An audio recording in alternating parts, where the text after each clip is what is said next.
Hi, animal lover. Are you passionate about helping furry friends in need?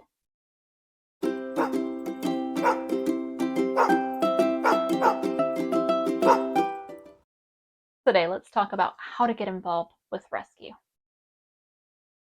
Whether you are an experienced animal advocate or just beginning, or whether you have tons of time on your hands or none at all, there is a role for everybody.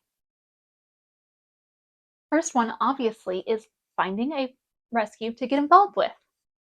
Duh.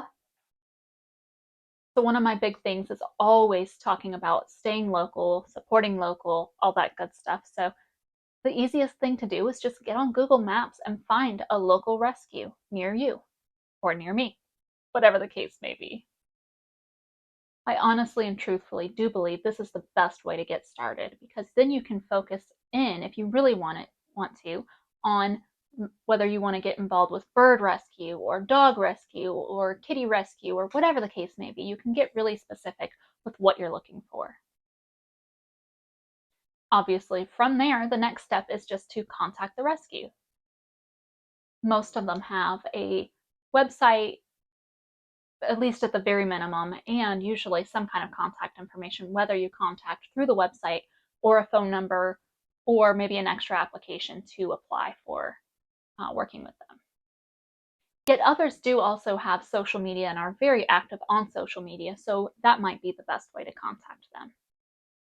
If you reach out one way and maybe don't get an answer for a little while, maybe try reaching out another way instead of counting them out completely. The next one I would say is really determining your availability and your skill level and really what you want to help with and what your rescue might want help with.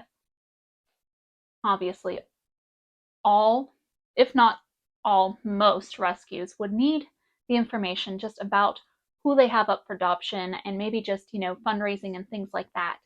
All of them would need that kind of help, whether it's just sharing or setting up events or whatever the case may be. Most everybody needs that, especially right now. So just finding the best way for you to fit in with that and be able to help with that, whether you just share their stuff on social media, on your social media, or you share by posters or at your local networking events or at churches or whatever the case may be. Definitely finding the best way you fit for what they do need is the next step. The next step is to go ahead and apply. A lot of larger rescues do have an application process that you do have to go through, and they have somebody who checks those applications and makes sure that you are somebody that fits, and you don't have any kind of issues or whatever the case may be. The next step, obviously, you would have to pass the application or your application would have to be approved. But the next would be attending a training or workshop or an information session. Most larger rescues will have something like this to help kind of acquaint you with their systems and their processes and what everything looks like there.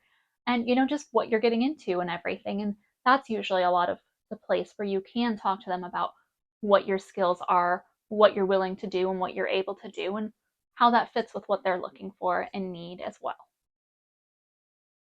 The next step is just start volunteering. Again, whether you start small with just a little bit of sharing or, participating in their fundraisers or events or whatever the case may be, working your way up into being a huge animal advocate for that particular rescue or rescues if you wanted to start with multiples is such a great thing. And it is so fulfilling and so rewarding. Last but absolutely not least, you may notice that I failed to mention anything about foster or adopting an animal from this particular rescue, right? That's because it's its own separate thing, I feel like, is being at that point in time to be able to foster or adopt. I think, again, is a huge thing, but it is totally different from just supporting the rescue in other ways as well. I mean, yes, it is supporting the rescue in maybe creating more space for them to adopt out more pets or rescue more pets and everything. But it is in its own way a totally different thing because you are accepting another animal into your home and into your life. and into everything else that you've got going on. So I just wanted to kind of point out this one as a additional thing. Obviously, most rescues do always need more fosters and more people willing to adopt and everything, but it is a very big step, and just make sure that it is something that you are able and willing to do and make that commitment. Again, getting involved with animal rescue is such a fulfilling and rewarding thing. And hearing some of those stories might break your heart sometimes, but hearing how some of these rescues and sanctuaries have brought these animals from the brink of death back to thriving and living and surviving and just loving their lives is such an amazing thing. And to know that you have even just the tiniest part of that is so fulfilling and, again, so rewarding. Make sure to subscribe to this channel for everything Tampa for you and your fur babies, and check out this local rescue to me here in Riverview.